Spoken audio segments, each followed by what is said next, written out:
When they were filming the scenes outside the Black Gate in Return of the King, they had to find a place in New Zealand that was kind of deserted with no vegetation, and that was easier said than done. But they did find one desert that filled that criteria. The problem, however, was that this was the same place as the New Zealand army tests live bombs and artillery. First day that we showed up there to shoot, we were taken into this big tent. This officer of the army came, stood up in front of us as we were all eating our eggs and bacon in the morning or whatever, and just said, "This is a bomb, this is a rocket, this is all these things you might find out here. Don't touch them." So there are mines buried in the ground. And you're in the middle of fighting and stuff, and you look down, and sure enough, there's the fins of a bomb sticking out in the ground. And we were filming right in the middle of it, doing a battle sequence, churning up the earth with all of us running around, jumping up and down. You know, constantly through the day, they'd be coming in and clearing it away. They had some tape cordoning off a certain area, but I said, "Does that mean that inside this tape we're fine?" "No, but there's less bombs where you are than on the other side of that tape." So apparently all the actors and the crew were a little bit extra on the edge. I was particularly nervous on one shot we did where we had Vigo and one or two of the other actors galloping across the desert towards the Black Gate. And I remember the army had sort of pointed out the zone that they'd cleared. I think that they went a little further than they were supposed to, and I think we were all hoping like hell they weren't going to step on a landmine or something, but they didn't. And it added a little extra tension, added a little more chaos to the already existing chaos of our shoot. It's typical Pete Jackson, you know. I mean, you could see Pete like giggling and like loving the fact that we're in this place where it's like a death zone.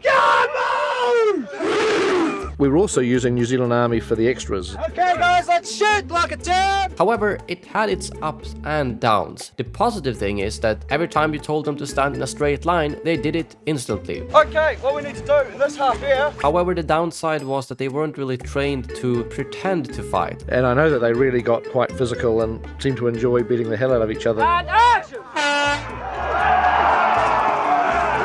Those guys really took it kind of seriously. So they swing their swords a little bit too hard or hit a little bit too hard with their shields, meaning that there were injuries every single day on the set.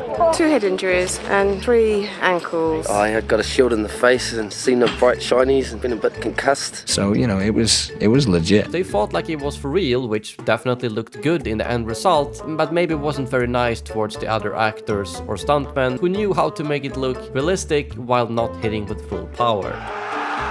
One really hard part about getting good action scenes from the big battles is that you can't really plan every little swing and fight into detail, but every time you shoot, something's gonna happen differently and the cameraman is gonna be in a different spot. This is never planned, this is chaos, organised chaos. The thing that's tricky with doing all that camera work when you're right in close is the sheer physical danger of it. And I know that Andrew and some of the camera guys had to put on polo armor. To make sure that if he ever got hit by anyone that he would survive the blow.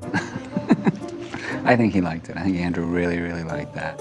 All right, I mean, you seem to get some good stuff at times. I mean, you got a bit boned at one point, but it seemed to be quite busy. Yeah. And in the end, it's this hard work that gave us these awesome close-up shots of all the battle scenes throughout the entire trilogy. Some of the scenes that they filmed with the scale doubles were actually straight up dangerous, such as one of my personal favorite scenes in Return of the King, when they are about to charge against the armies and Merry and Pippin are the first two to run. Obviously this wasn't Dom and Billy, as you can see the scale difference, but it was their scale doubles Kieran and Fawn, who as you can see are very small in stature, which meant that Dom and Billy were actually quite worried for them. If they lose it on this very uneven ground, there's going to be 200 people running behind them who are not even going to know that they're on the floor, just trampling them to death. I kind of mentioned that to Pete, and you could just see him just rubbing his hands and just like, I know. Hey, I'm going to get a kick from Hulk